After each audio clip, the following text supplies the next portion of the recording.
Moi, je suis retraité. Vous faisiez quoi avant d'être retraité? Avant d'être retraité, j'étais actuaire.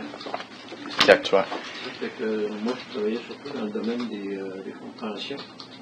J'ai travaillé pratiquement toute ma vie pour la même firme de consultation.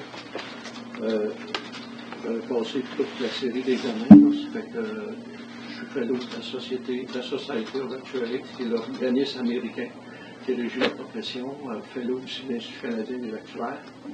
Puis par après aussi, j'ai passé de l'examen du CFA Institute. C'est un organisme professionnel spécialisé au niveau des investissements. OK. Je vous demande de présenter un peu les parties qui sont en instance. Qui sont les parties en instance? Madame Jeanne Lupien, qui est-elle? Madame Jeanne Lupien, c'est ma mère. Et Nicole, Suzanne. Nicole et Suzanne sont mes sœurs. Et M. François Veilleux se trouve être. C'est mon frère. D'accord. Et donc, comment sont les relations dans votre fratrie à l'heure actuelle? Okay. Je dirais qu'avec Nicole et Suzanne, ça va très bien. On s'entend bien. On est trois liquidateurs de la succession. Avec François, c'est plus tendu, c'est plus compliqué. Donc, il s'oppose à certaines choses. Et on avait aussi un autre frère, Louis, qui est décédé, lui, en août 2024, l'année passée, un accident automobile. Puis avec Louis, il n'y avait pas de problème non plus. Votre mère est décédée quand, M. Veilleux? Le 12 avril 2024. Monsieur le juge, l'acte de décès est en pièce P1, si vous voulez consulter. Pouvez-vous me dire comment votre mère a exprimé ses dernières volontés? Elle a fait un testament en 2014. Le testament, monsieur le juge, est à P3, si vous le cherchez. Est-ce qu'elle a rédigé un autre testament après 2014?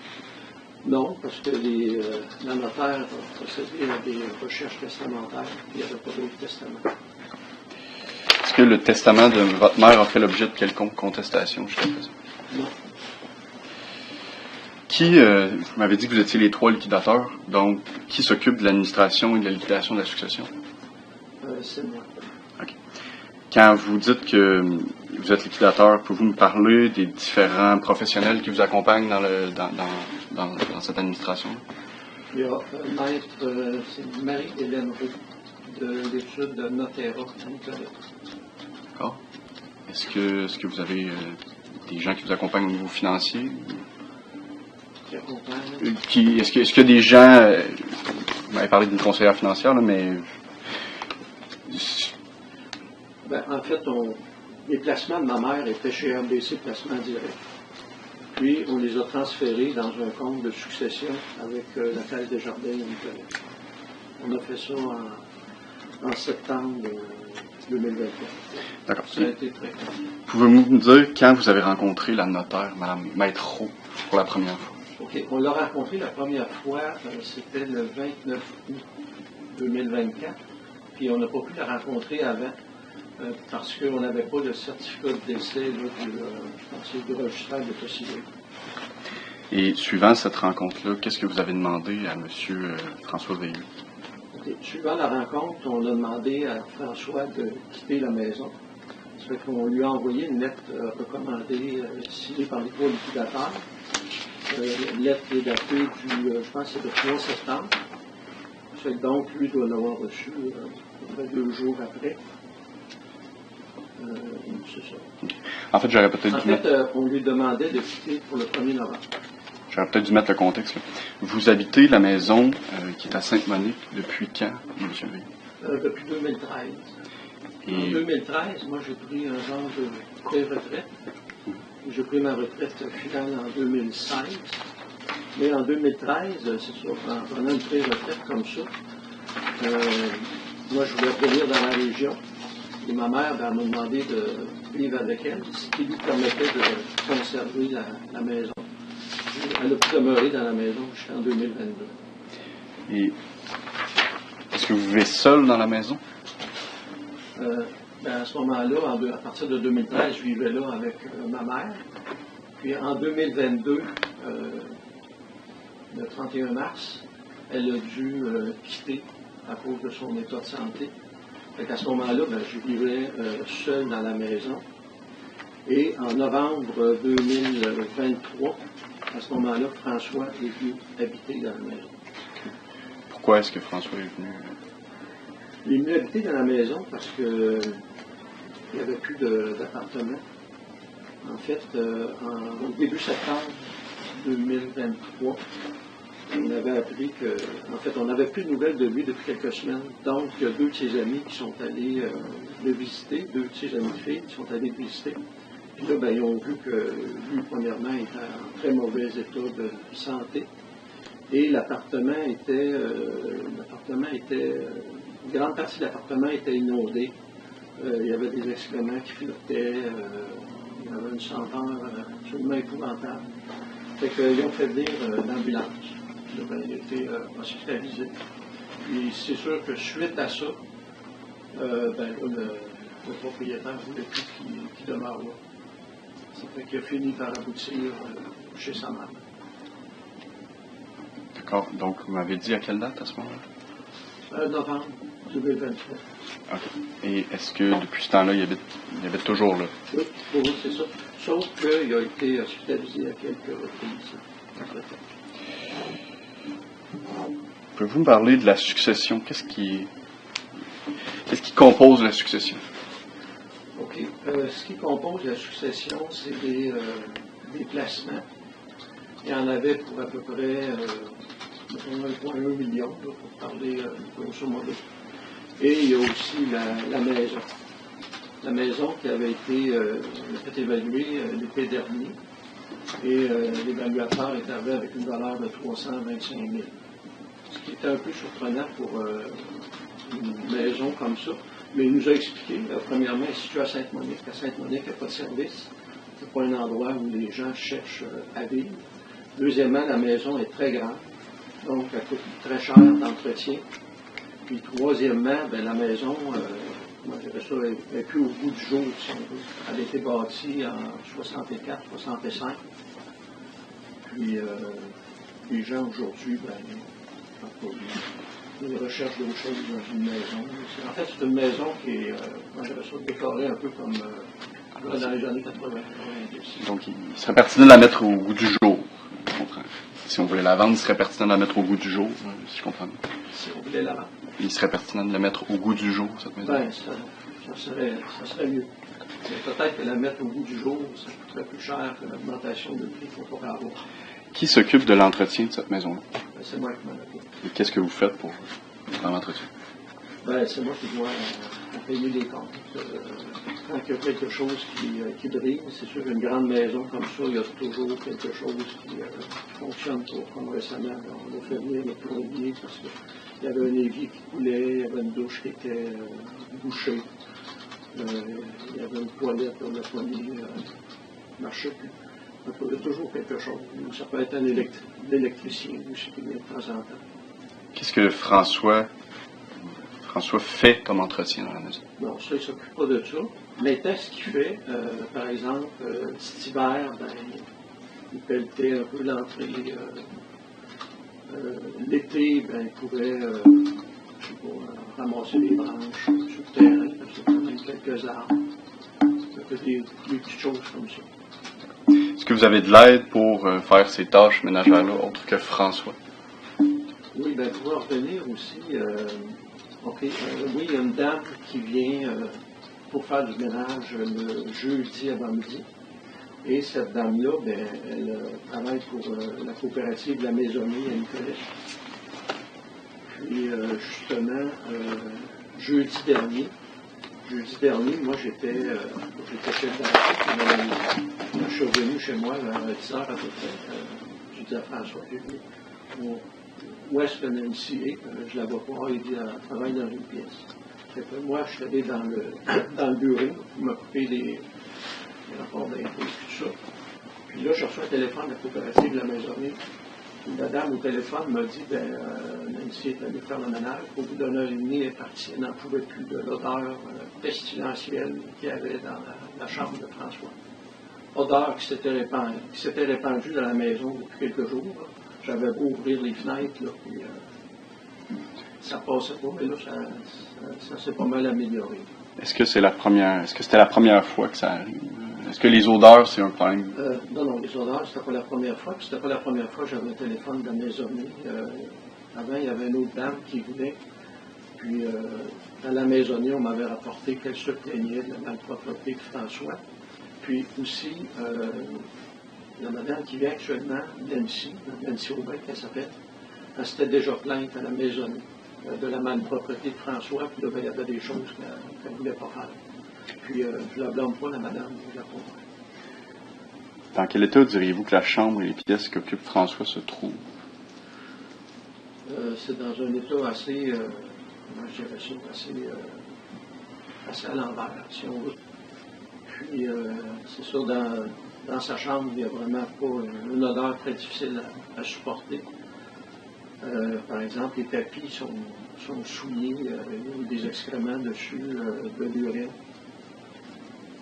L'urine, évidemment, ça souille le tapis, mais probablement que le bois en dessous, le plancher, est souillé ici. La chambre de bain aussi est assez très mal propre, la toilette. C'est ça, Nancy, elle faisait un peu le ménage de tout. En fait, Nancy, elle vient, moi je dirais, à 90% pour nous. Tu verrais, est-ce que vous payez un loyer à la succession? Moi, personnellement, je paye un loyer, je paye 750 pièces par mois. Puis, en fait, je pense que dans une maison comme ça vaudrait plus que ça, mais il faut que je calcule que je suis là en même temps pour surveiller la maison. Puis, vivre avec François, c'est vraiment pas intéressant. Bon. Comme par exemple, moi, je ne me sers plus de la cuisine, je ne fais plus de cuisine. Ça fait que je vais manger souvent à l'extérieur, ou je vais acheter des plats déjà préparés. Pourquoi? Ben, je trouve que les ustensiles les chaudrons, tout ça, c'est. Lui, quand il lave ça, il n'y a pas la même conception de propreté que les autres. Souvent, il ne met pas de savon.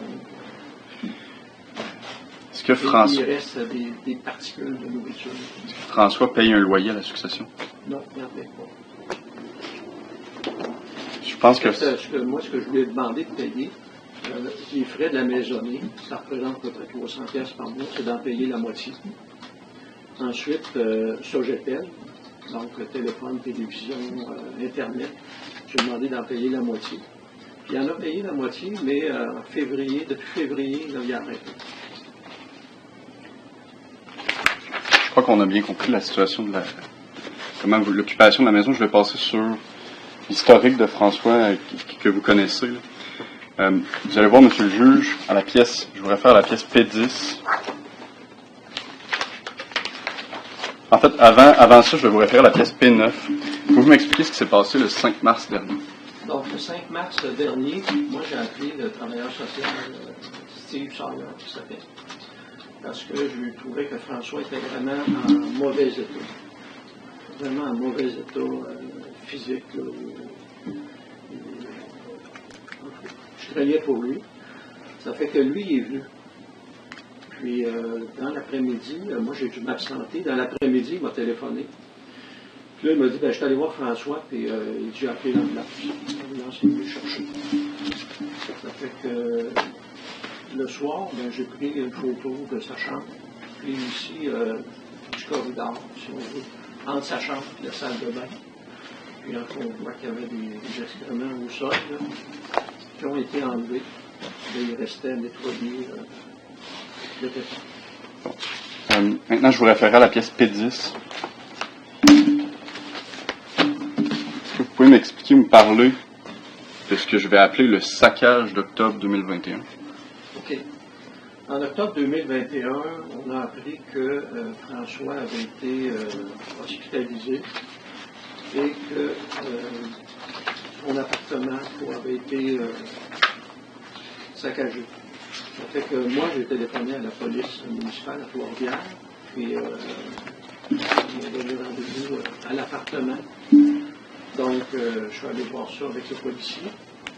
Puis, évidemment, c'était un saccage sur la côte de bon sens. Puis là, j'ai dit au policier, je lui ai demandé qui pouvait avoir fait ça. Le policier, il dit c'est lui qui a fait ça. Il dit on a plusieurs cas comme ça de gens qui ont des problèmes psychiatriques, puis dont l'appartement, à un moment donné, ils ont des hallucinations, puis l'appartement, ils saccagent leur appartement. Ensuite, il m'a dit, le policier qui l'a ramassé tout nu sur le bord de la rue, ben, il dit, il travaille aujourd'hui, ça, je vais le faire venir. J'ai parlé avec ce policier-là, et il m'a dit la même chose. Il dit c'est lui qui a fait ça. Mais je lui ai dit, j'en veux pas. Il dit, non, il dit, c'est lui qui a fait ça. On voit ça fréquemment. Moi, je ne sais pas qui a fait ça. Mais c'est ce que les policiers m'ont dit. Maintenant, si c'est pas lui qui l'a fait, connaissant François, c'est quelqu'un qui, quand quelqu'un il dit de pas faire quelque chose, il l'écoute pas. Il dit, par exemple, il avait la manie de filmer les gens. Puis aussi, il fréquentait beaucoup ce que j'appellerais des milieux complotistes. Dans le temps de la pandémie, anti-masque, il y avait des manifestations, tout ça. Ça fait que, là, c'est juste une hypothèse. Je me demande s'il n'a pas filmé des gens qui sont pas contents. Comme c'est juste une hypothèse, je vais passer à la prochaine question. Je vais vous parler. Ce que je veux dire, c'est que d'une façon ou d'une autre, comment je dirais ça, on dirait que les problèmes de cheveux. Dites-moi, on va passer à la pièce P11, si vous voulez bien. Pouvez-vous me dire ce qui s'est passé, le dégât d'eau qui est... En tout cas, pouvez-vous me parler de la pièce P11, c'est-à-dire... Ouais, là, on est en septembre 2023. Puis là, à ce moment-là, ça faisait quelques semaines qu'on n'avait pas de nouvelles de lui. Donc, il y a deux de ses amis de filles qui sont allés le voir à son appartement. Puis là, ils l'ont trouvé en très, très mauvais état physique. Là, vraiment, il était magané, comme on dit, en limite. Puis, dans l'appartement, il y avait de l'eau. Une grande partie de l'appartement était inondée, il y avait des excréments qui flottaient, il y avait une senteur épouvantable. Ça fait que jours qu'on fait venir l'ambulance, donc il a été hospitalisé, au bout de quelques jours, il est sorti de l'hôpital. Il est venu à son appartement, puis au bout de 2-3 semaines, il a fallu qu'il retourne à l'hôpital parce qu'il était très très malade. Parce que finalement, ce qu'on a appris, c'est qu'il y avait une fissure au niveau de l'oreille. Ça fait qu'à ce moment-là, à l'hôpital, ils ont installé ils appelaient ça un drain sur le rein, puis une sonde aussi. Puis là, ils lui ont dit qu'il fallait qu'il soit opéré, une opération par rapport à la prostate. Et donc, à son appartement, évidemment, ils l'ont mis dehors. Puis François aboutit, quand il est sorti de l'hôpital en novembre, il est abouti à Saint-Monique. Parce qu'il n'y avait pas de place où aller. En fait, il aurait peut-être voulu aller il avait parlé d'aller chez son frère Louis, qui l'avait déjà gardé pendant 2 mois lors du saccage d'octobre 2021. Mais Louis a carrément refusé parce qu'il disait que François n'était pas vivable. Puis Louis le recevait par charité. Il l'a gardé pendant 2 mois. Puis François le houspillait constamment. Donc, il ne voulait pas le garder. Il s'est ramassé à Saint-Monique. Bon, on a presque terminé. Là. C'était vraiment pour dépeindre le portrait. Là. Je vous demanderais de résumer. Quels sont les comportements ou les habitudes qui posent problème à la maison, dans l'occupation de la maison? Il est très mal propre. Donc, ça, c'est un gros problème. Ensuite de ça, c'est quelqu'un qui est irresponsable. Ce que je veux dire, c'est que cette maison-là, une maison de cet âge-là, des fois, il y avait des problèmes. Il y a quelques années, il n'était pas là à ce moment-là, mais un matin, je me lève, puis l'eau coulait, j'étais dans le sous-sol, puis l'eau coulait dans le sous-sol. Puis là, j'ai réalisé que c'était la laveuse, les tuyaux qui amenaient l'eau, qui étaient endommagés.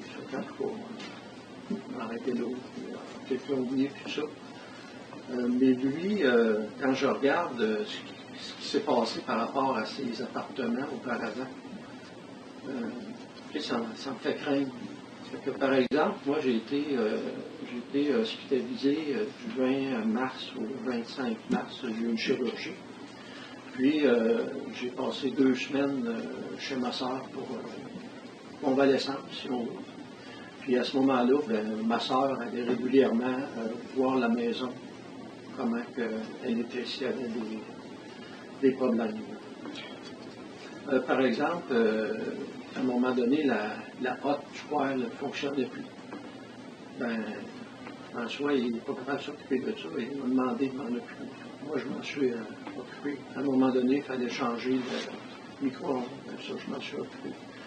Donc, faire venir le plombier, l'électricien, puis tout ça. Puis, payer ces gens-là à temps. Parce que, par exemple, François, quand il est arrivé en novembre 2023 à Sainte-Monique, le CLSC lui avait fourni une aide ménagère par la maisonnée. Puis il y avait une infirmière qui venait aussi. Puis à un moment donné, à peu près 4 mois plus tard, je reçois un téléphone de la maisonnée. On essaie de m'appeler moi. Puis on dit, François ne nous a pas payé depuis 4 mois. Fait qu'évidemment, je leur ai dit, c'est quoi votre adresse? Puis j'ai dit, dans une heure, je vais chez vous. Je vais vous payer. Moi, j'ai oublié de vous poser la question. Pour le problème d'eau, le dégât d'eau, on a parlé, qui est à la pièce P11 au niveau des soumissions, pouvez-vous me dire, est-ce que vous savez ce qui a causé le dégât d'eau? Ce qu'on sait, je pense que c'est le plombier qui m'a dit ça, c'est qu'il a trouvé dans la tuyauterie comment on appelle ça, des genres d'essuie-tout bleus que les mécaniciens utilisent, par exemple. Évidemment, c'est pas le genre de choses qu'on va mettre dans les toilettes. Ça, c'est la bouche. Mais je sais aussi qu'il y avait un problème aussi avec l'évier. Lui, je ne sais pas pourquoi, il a scié des tuyaux. Ça a été donné. Okay. En fait, on dirait que François se pense expert dans bien des domaines. Par exemple, ce que les médecins, les chirurgiens disent, n'écoutent pas ça, les infirmières non plus. Il va essayer de se substituer au plombier. J'ose à peine penser ce qui arriverait s'il voulait se substituer à l'électricien. Maintenant, comme au niveau médical, c'est ça, lui, il faut chercher les médecins. À l'hôpital, en novembre 2023, il lui avait dit qu'il fallait qu'il soit opéré pour la prostate. Pour quel genre d'opération. Puis, lui, il n'a pas écouté. Il a eu des gros problèmes de santé pendant tout ce temps-là. Mais dernièrement, le 7 avril, il a fini par accepter d'être opéré. Il a été opéré de la prostate. D'après le courriel que j'ai lu, c'était une prostatectomie radicale. Bon. Je vais terminer en parlant de M. Steve Sawyer. J'aimerais que vous me disiez c'est qui M. Steve Sawyer? Steve Sawyer, c'est le travailleur social. C'est un monsieur aussi qui a une formation d'infirmier. Ça fait que je lui ai parlé à plusieurs reprises à propos de François. Puis, ce qui a fini par me dire, il m'a dit ça mercredi le 12 avril. Il m'a dit, François, on lui a proposé, j'ai proposé des solutions, des endroits où on pourrait résider. Puis François refuse systématiquement. Il veut rester à Sainte-Monique. Puis là, il m'a dit, dans le fond, la seule façon que vous avez de régler ce problème-là, c'est en prenant des mesures légales. Mais là, je n'ai rien dit, comme vous m'aviez dit. Puis, ironiquement, le 13 avril au soir, il recevait la visite lui ici. Le 14 avril au matin, tel que convenu, j'ai appelé M. Sawyer. J'ai informé de ça. J'ai dit c'est urgent de trouver un emploi. Est-ce qu'il y a des ressources qui existent pour ça? Oui, il m'a dit qu'il y avait plusieurs ressources, mais avec comme une ressource temporaire qui appelle, je pense, c'est la maison de la Chrysalide, où ils peuvent recevoir des gens qui ont des problèmes de santé mentale. Puis là, il a redirigé vers un autre endroit qui est plus approprié. Moi, personnellement, c'est sûr que je ne suis pas expert là-dedans. Là. J'ai de la misère à imaginer que François puisse vivre en appartement tout seul, dans une maison, tout seul. Bon. D'ailleurs, avec son historique, je suis sûr qu'il va trouver un appartement. Ça fait que je pense que c'est un cas de résidence. Ou à tout le moins de logement très, très surveillé.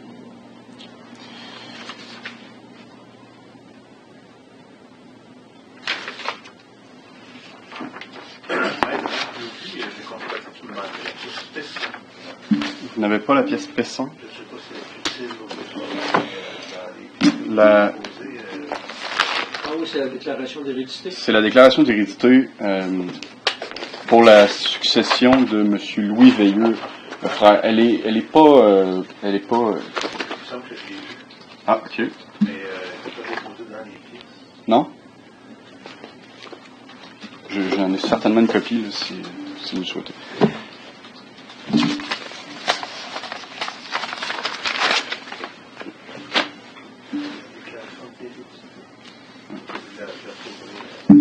Sinon, je vous la Je donnerai. comprends, c'est ce qui fait le lien entre la part d'héritage de M. Louis. C'est ça. C'est ça, exactement. En fait, monsieur Louis Veilleux est décédé à l'intestat, donc... C'est ses frères, c'est ça. ses sœurs qui... C'est M. Veilleux qui a été nommé, il y a une procuration, M. Michel Veilleux qui a été nommé, il y a une procuration pour faire l'administration de sa succession. C'est lui qui s'en occupe. Il y a des intérêts dans la succession, Jeanne. Oui, exactement. En fait, je vais y revenir là, au legs, là, que je vous en présenter dans 2 petites secondes. Je voudrais juste terminer. Là. Vous avez dit que vous avez demandé à votre frère de quitter. Lui, il refuse. Est-ce que vous acceptez sa présence? Est-ce que vos sœurs acceptent la présence? Moi, je ne peux pas vivre avec lui. C'est pas vivant. C'est pas acceptable, ça. Okay. Et pourquoi vous n'avez pas pris de recours auparavant? Nous autres, la notaire, Maître Roux, nous a indiqué qu'on pouvait l'expulser n'importe quand avec le testament qu'on avait. Donc, elle disait, vous avez juste appelé la Sûreté du Québec et puis l'expulser. Donc, dès qu'on a rencontré la notaire, nous autres, on lui a envoyé une lettre commandée, datée du 3 septembre, je pense, lui demandant de quitter la maison pour le 1er novembre. Le 1er novembre, il n'avait pas quitté. Ça fait qu'on va un mois encore, on va lui donner la chance. Puis, début décembre, il n'avait pas quitté. Fait que là, j'ai dit, je vais appeler la Sûreté du Québec. Je les ai appelés. Fait que les autres, ils m'ont dit, nous autres, ça nous prend la demande d'un huissier. Fait que j'ai appelé un huissier. Je ne me rappelle pas le nom, par exemple. J'ai appelé le huissier. Le huissier, il m'a dit, nous autres, ça nous prend une ordonnance ou un jugement de la Cour. Fait qu'à ce moment-là, j'ai dit, ça me prend des avocats. Fait que j'ai téléphoné chez Bélanger. Monsieur le juge, ça complète ma preuve.